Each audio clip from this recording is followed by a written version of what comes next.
이사야 3장 1절에서 26절까지 말씀을 가지고 대통령 선거에 즈음하여 라는 제목으로 하나님 말씀 전하도록 하겠습니다. 방금 영상에서 보셨던 사법농단 사태를 혹시 기억하십니까?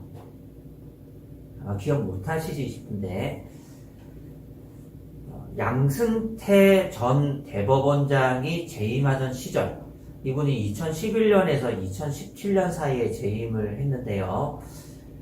사법부 행정 업무를 맡는 대법원 법원행정처가 상고 법원 도입을 위해서 사법행정권을 남용해서 재판에 개입하고 법관의 독립을 침해한 사건이었습니다. 2017년 2월 법원행정처에서 일하게 된 이탄희 당시 판사가 개혁 성향을 띠는 국제인권법 연구회를 저지하라는 업무 지시를 거부하고 사직서를 제출하면서 항명을 한 것이 이 사법농단 사태의 시작이었습니다. 대대적인 수사가 벌어졌고 그 유명한 윤석열 전 대통령과 한동훈 검사가 주축이 되어서 수사 지휘를 했고요. 2024년 서울중앙지법 형사합의 35-1부에서 직권남용, 권리행사 방해 등의 혐의로 재판에 넘겨진 양승태 전 대법원장과 박병대 고영한 전 대법관 모두에게 무죄를 선고했습니다. 5년 동안 290번에 이르는 재판을 거친 결과였고 47개 혐의가 전부 다 무죄로 판결이 났습니다. 작년에 있었던 1심 판결입니다.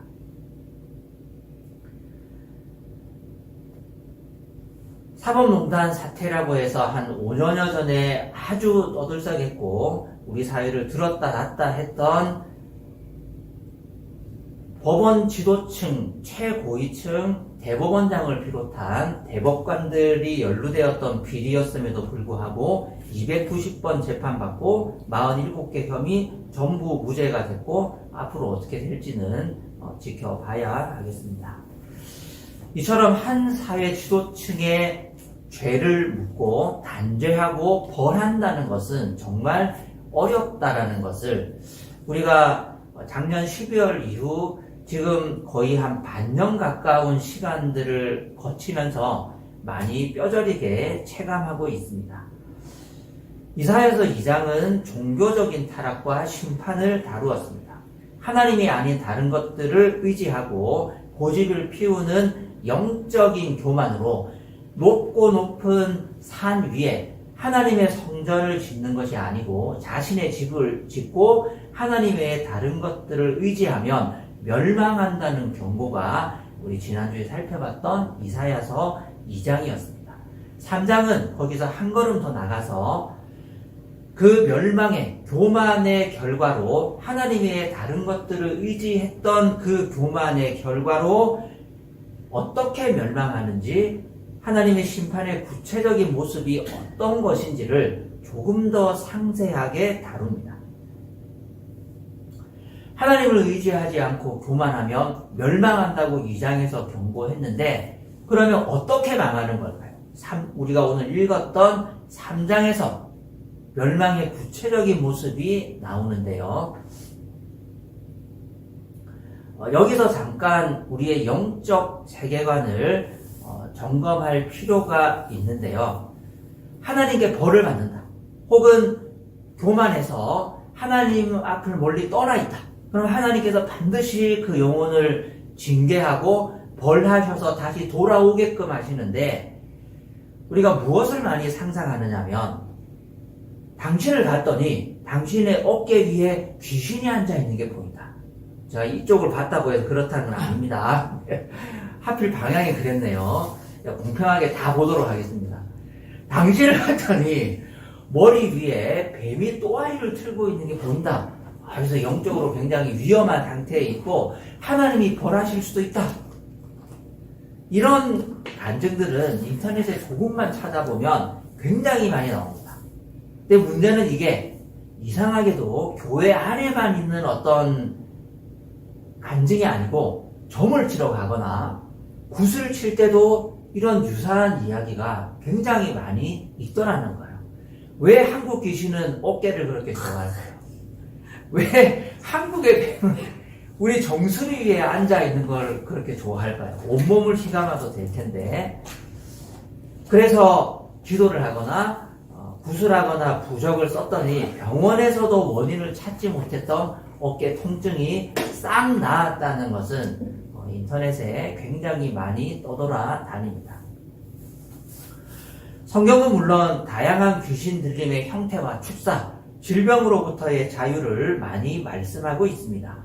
모세나 엘리야처럼 하나님의 음성을 직접 듣든지 예수님처럼 권능이 있어야 이것들을 쫓아내고 우리에게 치유와 회복을 가져온다는 초자연적인 기적을 많이 말씀하고 있습니다.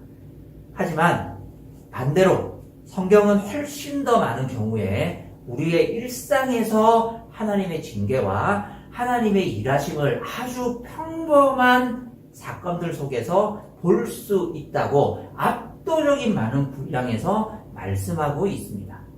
모든 사람은 모세나 엘리야가 아닐지라도 하나님이 어떻게 진노하고 계시고 어떻게 벌을 주고 계시는지, 그래서 우리가 어떤 방향으로 회복되어야 하는지를 명백하게 인지할 수 있고 회복할 수 있고 하나님의 음성을 들을 수 있다고 많은 성경에서 말씀하고 있는데, 오늘 우리가 읽었던 이사야 3장도 바로 그 말씀을 하고 있습니다.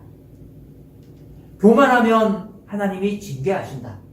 교만하면 반드시 그 대가가 따른다라고 이사야서 2장에서 경고를 했고, 그러면 어떤 현상이 일어나야 되죠? 네 머리에 뱀 있다. 이렇게 얘기해야 되는 게 아니에요. 3장은 무엇이라고 하나님의 심판을 말씀하고 있는지 우리가 대통령 선거의 즈음에서 이사야서 3장을 좀 무겁게 살펴보고, 오늘 우리 사회에 하나님께서 말씀하시는 그 징계와 지적하시는 우리의 죄가 무엇인지를 깨닫고 회개하고 중보할 수 있는 우리가 될 수 있기를 바랍니다. 자, 첫 번째 단락 1절에서 7절 단락을 보면 하나님의 심판이 무엇인지를 정확하게 지적하고 있는데요. 그것은 바로 지도력의 붕괴입니다. 우리 화면에 있는 4절 말씀 같이 한번 읽어보겠습니다. 시작. 내가 철부지들을 그들의 지배자로 세우고 어린 것들이 그들을 다스리게 하겠다. 6절, 7절 말씀 계속해서 읽어보겠습니다. 시작. 한 사람이 제 집안의 한 식구를 붙잡고 너는 옷이라도 걸쳤으니 우리의 통치자가 되어다오. 이 폐허에서 우리를 다시 일으켜다오 하고 부탁을 하여도 바로 그날에 그가 큰 소리로 부르짖을 것이다. 나에게는 묘안이 없다. 나의 집에는 빵도 없고 옷도 없다. 나를 이 백성의 통치자로 세우지 말아라. 하나님께서 이스라엘을 벌 주시는데 그 방법이 뭐예요?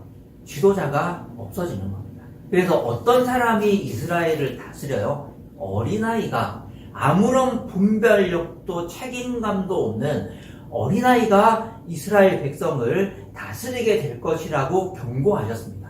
그래서 사람들이 너무 기가 차니까 길거리에 나가서 겉옷이라도 걸치고 있는 사람을 끄집어 와서, 야, 너는 겉옷이라도 가지고 있잖아. 네가 우리의 지도자가 되어라 라고 강제로 막 끌어오는 거예요. 그러자 그 끌려온 사람이 뭐라고 얘기합니까? 노! 나에게는 묘안이 없다. 나의 집에는 빵도 없고 옷도 없다. 나를 제발 이 백성의 통치자로 세우지 말아라. 지도자를 찾을 수 없는 거예요. 기껏 데리고 와서 지도자라고 앉혔더니 계엄 일으키고 거짓말하고 이상한 행동을 하는 거야.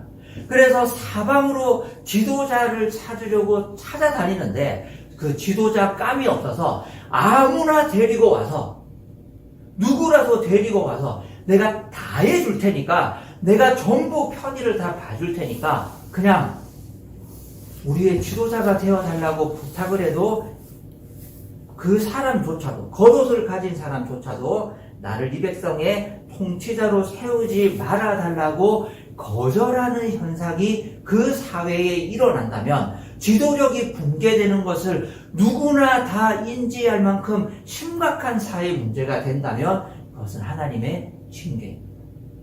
여러분, 2025년에 대한민국은 어떠합니까? 우리나라는 어떻습니까? 하나님께서 우리를 축복하고 계십니까? 우리를 벌하고 계십니까?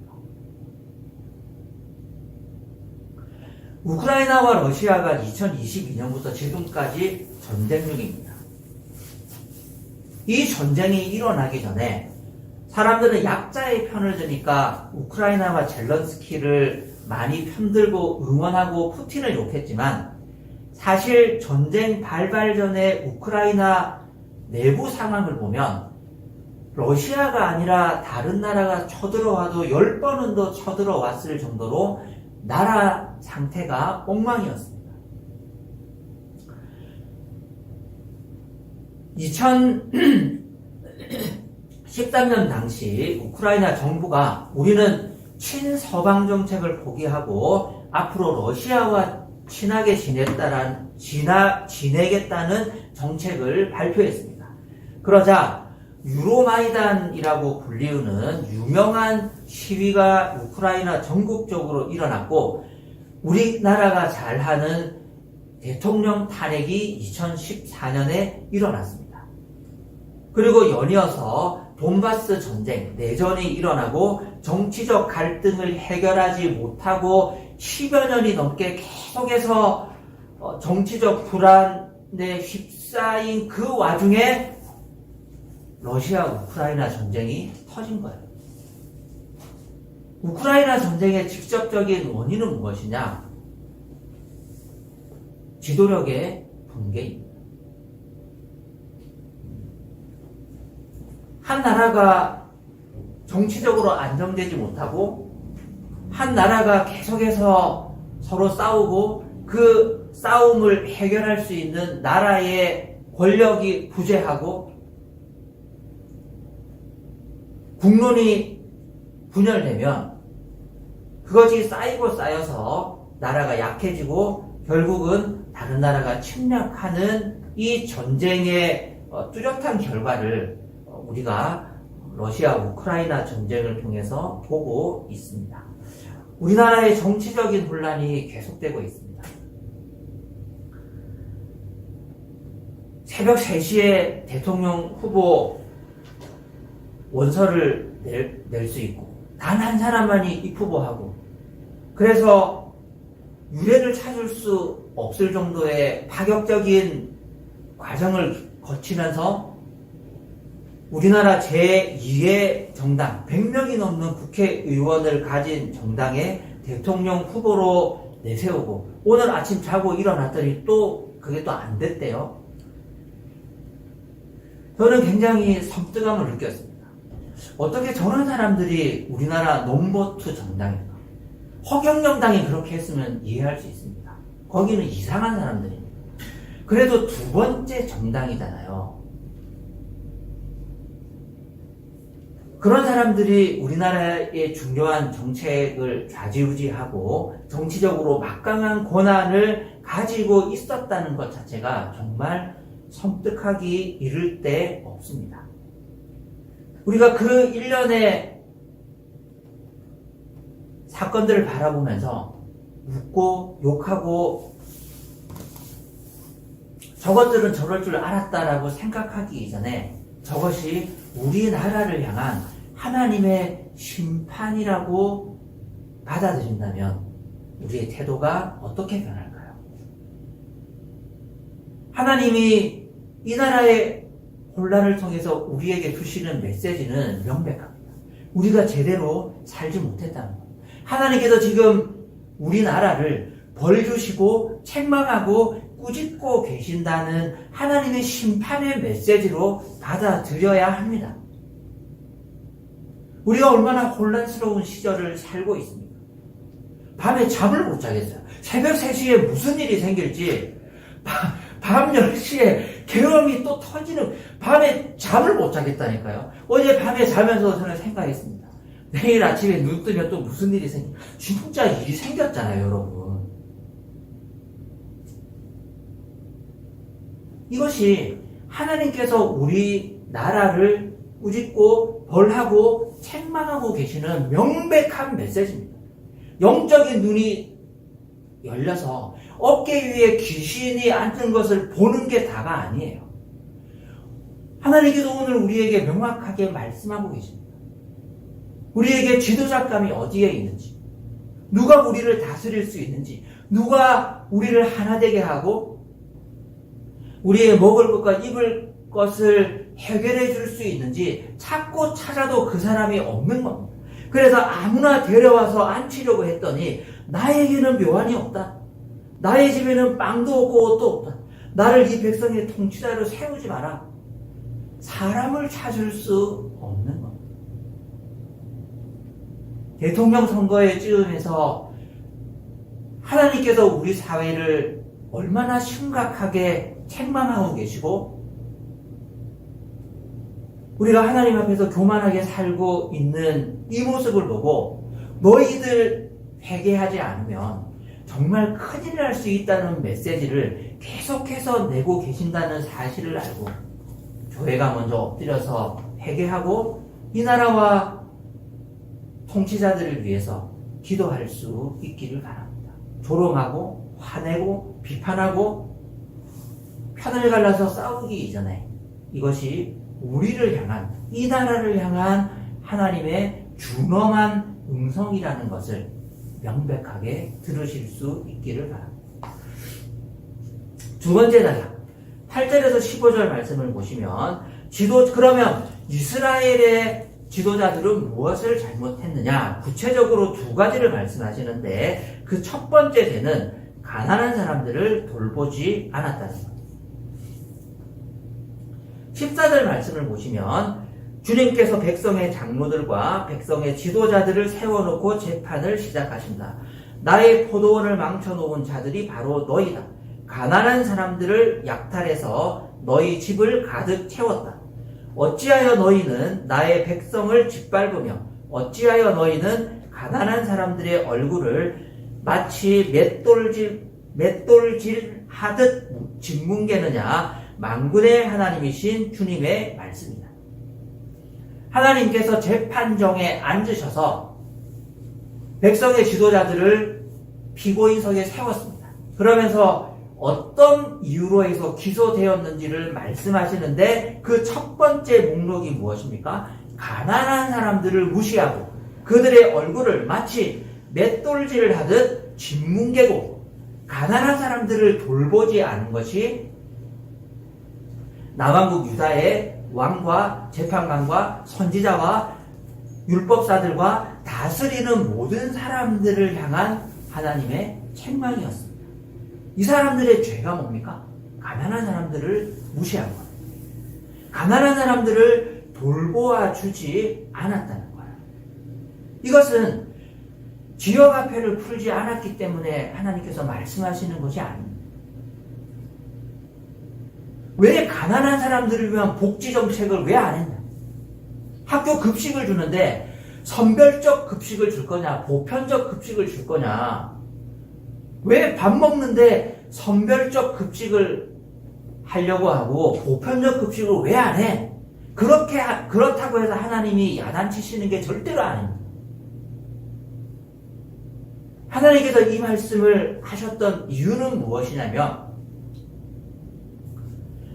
권력 있는 사람들, 이스라엘의 돈 많은 사람들, 부자들, 지주들, 무역을 해서 돈을 많이 번 사람들, 재판하는 사람들이 가난한 사람들을 자신의 형제 자매라고 생각하지 않고 우리가 한 하나님 아버지를 섬기고 예배하는 한 가족이고 한 공동체라는 공동체 의식을 가지지 않고 완전히 붕괴되었다는 것을 책망하시는 거예요. 복지정책은 선별적 복지를 하든 보편적 복지를 하든 그것은 선택할 수 있습니다. 무역에 잘 투자를 해서 돈을 많이 벌고 부자가 된 것은 죄가 아닙니다. 재판정에 앉아서 가난한 사람들이 죄가 명백하기 때문에 그래서 유죄를 때리는 그것은 정당한 행위입니다. 하나님께서 지금 책망하시는 것은 무엇이냐면, 원래 이스라엘의 건국 이념은 뭐예요? 원래 이스라엘의 헌법 정신은 신명기 법전에 보면 너무나도 잘 나와 있습니다. 그 중에 하나 특이점이 뭐냐면 신년인데요. 77이 49, 49년이 지난 다음에 신년을 맞이하는 해가 있으면 모든 부채를 다 탕감해 줘야 됩니다. 그리고 집이나 부동산을 사고 팔아서 남의 소유가 된 땅이나 집이 있어도 신년이 되면 원래 소유주에게 무상으로 전부 다 다시 돌려줘야 됩니다. 이런 이상한 사회가 있습니다. 아니, 내가 돈을 주고 샀는데 그 땅은 나의 땅이지. 50년이, 10년이 됐다고 해서 이것을 아무런 대가 없이 다시 돌려줘야 하는 것. 이것이 이스라엘의 헌법 정신이고 신명기 법전의 정신이었습니다. 왜 그러냐면 이스라엘은 하나님 아버지 한 분을 모신 평등한 공동체고 가족이었기 때문에 그 안에는 빈부의 격차도 없어야 하고, 한 아버지가 첫째 아들, 둘째 아들, 셋째 아들에게 땅을 다 나누어 줬는데 결국은 이것은 각 아들의 소유이지 첫째 아들이 전부 다 빼앗아서 자기만 그 땅을 가져서는 안 된다는 게 성경의 정신이었어요. 세월이 많이 흘러서 이스라엘의 권력자가 생겨나고 빈부의 격차가 생겨나고 중산층 이상의 가정이 있는 반면에 고아와 과부와 나그네와 거지 같은 그런 계층들도 생겨났습니다. 그러자 우리가 다 평등한 한 하나님 아버지를 예배하는 이스라엘 공동체라는 의식이 없어지고 있는 사람은 더 부자가 되고 없는 사람은 더 가난해지는 이 빈부의 격차가 생겨나기 시작했습니다. 15절 말씀은 바로 그것을 꾸짖는 거예요. 어찌하여 너희는 나의 백성을 짓밟으며 왜 땅 안 돌려줘? 왜 집 안 돌려줘? 왜 없는 사람에게 너희 재산을 떼어서 평등하게 살지 않는 거야? 너희 한 가족이라는 한 하나님의 백성이라는 연대의식, 공동체의식이 깨어졌고 그것을 꾸짖는 거예요. 그것은 마치 맷돌짓 하듯 가난한 사람들의 얼굴을 짓뭉개는 것과 다를 바 없다고 책망하십니다. 성경이 말하는 가난한 사람들을 무시하고 돌보지 않는 것은 우리 시대의 기준보다 훨씬 더 그 기준이 높고 엄격합니다. 빈부격차를 내버려 두는 것. 잘 사는 사람은 계속해서 잘 사는 것을 그 사람의 능력이라고 인정해주고, 못 사는 사람은 네가 열심히 노력하지 않았기 때문이라고 비판하고, 거기에 대한 아무 문제의식도 갖지 않는 것에 대해서 하나님은 책망하셨고, 이스라엘 지도자로서의 책임을 다하지 못했기 때문에 이 나라가 망해야 한다고 경고하셨습니다. 우리나라는 어떠합니까?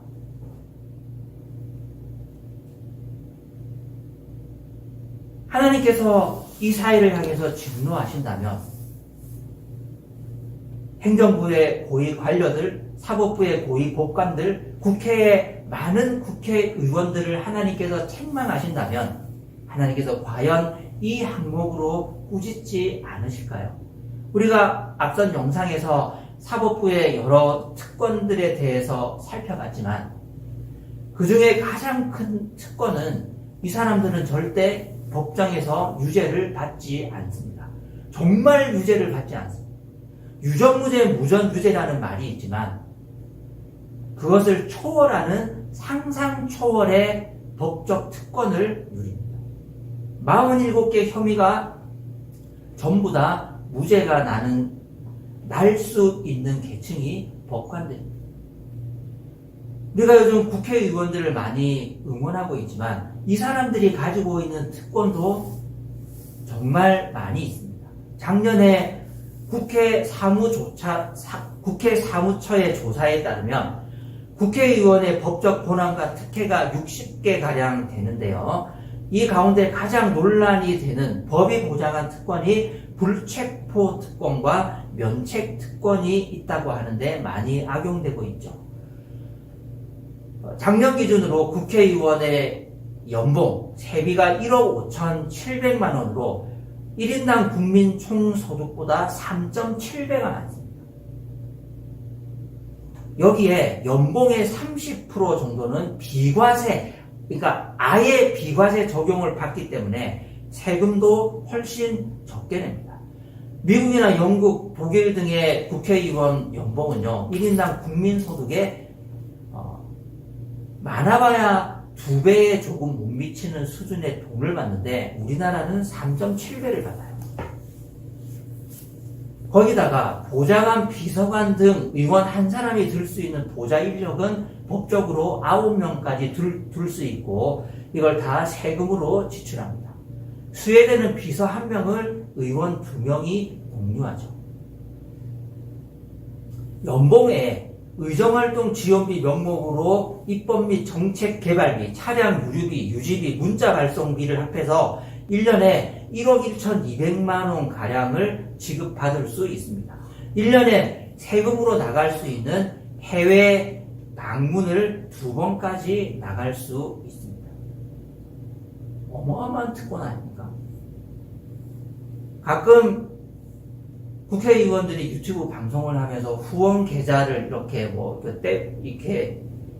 카메라에 잡으면서 후원해달라고 하는데 왜 후원해줘야 되는지 모르겠습니다. 돈을 이렇게 많이 받는데 나를 좀 후원해주면 좋겠습니다.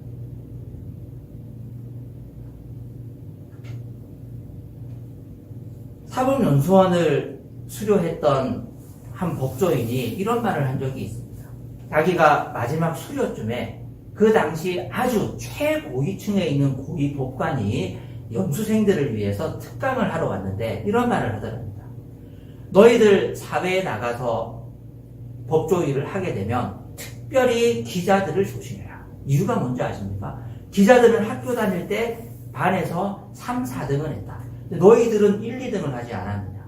3, 4등이 1, 2등에 대한 열등감이 많기 때문에 너희들을 악의적으로 보고 어떻게든 헐뜯으려고 트집을 잡는다. 기자들을 조심해라. 이게 요지였대요. 다시 15절 말씀 보십시오. 어찌하여 너희는 나의 백성을 짓밟으며 어찌하여 너희는 가난한 사람들의 얼굴을 마치 맷돌질 하듯 짓뭉개느냐.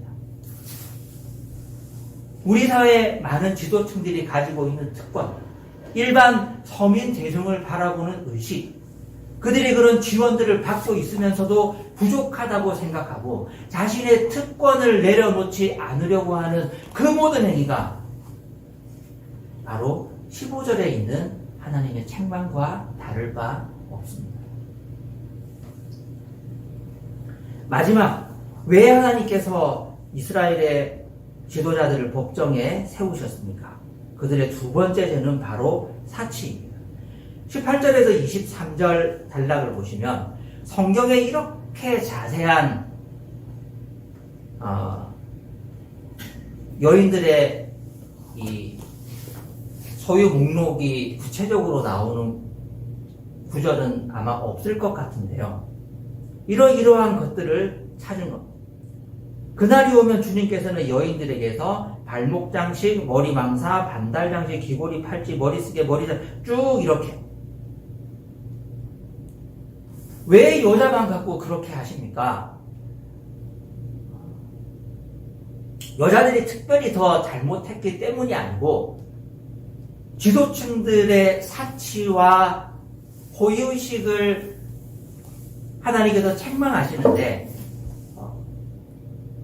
귀족 계급의 여성들, 특별히 상류층의 여성들이 향유했던 여러 가지 사치스러운 물품들을 상징적으로 가지고 와서 지도층 전체를 나무라고 있습니다. 그런데 그럼에도 불구하고 왜 남자 귀족이 아니고 여자 귀족만 콕 집어서 얘기합니까? 그건 제가 더 이상 드릴 말씀은 없습니다. 어쨌든 지금 이 단락은 여자만 잘못했기 때문에 여자를 꾸짖는 것이 아니고 여성 상류층으로 대표되는 사람들이 사회적인 통념을 훨씬 초월하는 사치품들을 호화롭게 쓰면서 호의호식하고 있었기 때문에 하나님께서 이렇게 살기 때문에 내가 너희 나라를 망하게 할 것이라고 경고하는 상징적인 제품들로 여기 이 3장에 나와 있는 겁니다. 사치스럽게 살면 나라가 망합니다. 성경이 그렇게 경고합니다.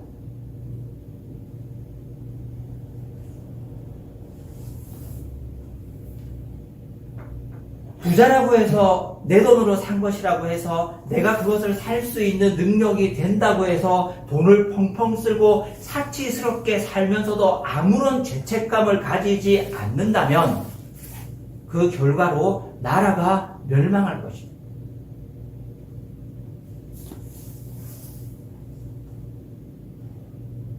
성경이 분명히 그렇게 엄중하게 경고하고 있습니다.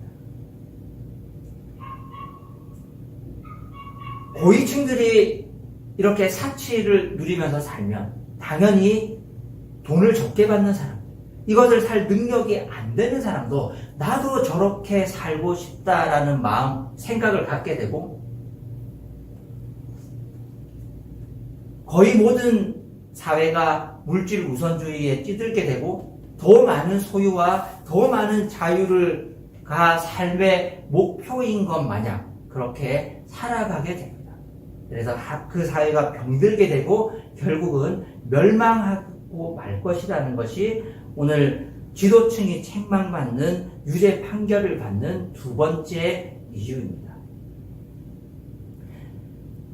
대통령 선거의 즈음에서 우리 사회를 다시 한번 돌아보고 기도할 수 있기를 바랍니다. 우리의 영적인 세계관이 넓어질 수 있기를 바랍니다. 권사님 머리에 뱀 있네요. 집사님 어깨에 귀신 앉았네요. 우리 기도합시다. 이게 우리 세계관의 전부가 되어서는 안 됩니다. 성경이 말씀하고 있는 하나님의 책망은 우리가 해결해야 될 문제는 훨씬 더 범위가 넓어요. 우리 사회를 보고 우리 지도층들을 보고 이 나라를 보고 1년에 일어나는 그 모든 사태들을 볼 때 이 나라 망하겠다. 하나님이 전쟁이 일어나게 하셔도 10번은 더 일어나게 하실 차고 넘치는 유죄 목록들이 쌓여있다. 정말 위험하다. 내가 이 나라를 위해서 기도하고 책임감을 가지고 하나님 앞에 회개해야 되겠다고 돌이키는 것. 그것이 양심 있는 교회, 양심 있는 그리스도인들의 성경적인 자세입니다. 디모데전서 2장 1절은 이렇게 얘기합니다. 같이 한번 읽어보겠습니다. 시작. 그러므로 나는 무엇보다도 먼저 모든 사람을 위해서 하나님께 간구와 기도와 중보기도와 감사기도를 드리라고 그대에게 권합니다. 구체적으로 어떤 기도를 해야 되죠? 2장 2절 시작. 왕들과 높은 지위에 있는 모든 사람을 위해서도 기도하십시오. 그것은 우리가 경건하고 품위 있게 조용하고 평화로운 생활을 하기 위함입니다. 우리 6월 3일 대통령 선거가 끝날 때까지 이 말씀을 붙잡고 매일매일 기도합시다. 2장 1절에 무엇보다도 먼저 해야 될 게 뭐예요? 모든 사람을 위해서 간구와 기도와 중보기도와 감사기도를 드리라고 그대에게 권합니다. 근데 구체적으로 무엇보다도 먼저 기도해야 될 첫 번째 기도 제목이 뭐예요? 취업하게 해주세요. 이거일 것 같잖아요. 아픈데 낫게 해주세요. 허리가 너무 아파요. 이거일 것 같잖아요. 우리 아들 고3이에요. 우리 딸 결혼해야 돼요. 이거일 것 같잖아요. 근데 첫 번째 기도 제목이 그게 아닙니다. 누구를 위해서 기도하라고요? 황제를 위해, 로마 황제. 이 당시의 왕은 로마 황제니까요. 로마 황제를 위해서 기도하고 높은 지위에 있는 모든 사람을 위해서 기도해라. 이유가 뭡니까? 경건하고 품위 있게 조용하고 평화로운 생활을 하기 위함입니다. 이 밑에 두 번째 줄을 요약하면 뭘까요? 망하기 싫거든 기도해라 이겁니다. 잘 맞았죠? 너무 잘, 이사야서 설교하기 너무 좋은 시즌입니다. 경건하고 품위 있고 조용하고 평화로운 생활을 하고 싶거든. 대통령을 위해서 기도하고 대법원장을 위해서 기도하고 국회의원들을 위해서 기도해야 됩니다. 그 사람들이 지금처럼, 그 사람들이 이 시절처럼 나라를 통치하고 새벽에 자꾸 일을 저지르고 아침에 자고 일어나면 가슴이 쿵 하는 뉴스들을 자꾸 터뜨린다면 우리가 어떻게 경건하고 품위 있고 조용하고 평화로운 생활을 할 수 있겠습니까? 전쟁이 일어나고 경제가 망하고 내전이 일어나고 나라가 위태로울 수밖에 없습니다. 어떻게 교회가 평안하게 전도하고 복음을 전하고 교회를 세워나갈 수 있겠습니까? 대통령 선거의 즈음에서 일방적으로 민주당을 응원하고 일방적으로 국민의힘을 응원하라는 것이 아닙니다. 교회는 그런 곳이 아닙니다. 교회는 절대로 그런 곳이 되어서는 안 됩니다. 우리는 누가 되었든지 간에 왕들과 높은 지위에 있는 민주당만 위해서 기도할까요? 국민의힘만 응원할까요? 아니에요. 모든 사람을 위해서 기도해야 합니다. 우리 이 기도를 하나님께서 들어주셔서 이 나라가 경건하고 품위 있고 조용하고 평화로운 가운데 백성들의 안녕을 도모할 수 있고 교회가 복음 전하는 일에만 집중할 수 있고 하나님의 나라를 든든히 세워갈 수 있는 그 일에 집중할 수 있는 이 나라가 될 수 있도록 함께 기도에 동참해 주십시오. 그것이 우리의 사명이고 애국애족하는 길이고 이 나라가 멸망하지 않도록 붙잡을 수 있는 유일한 방법입니다. 그 책임이, 그 권리와 특권이 바로 우리의 손에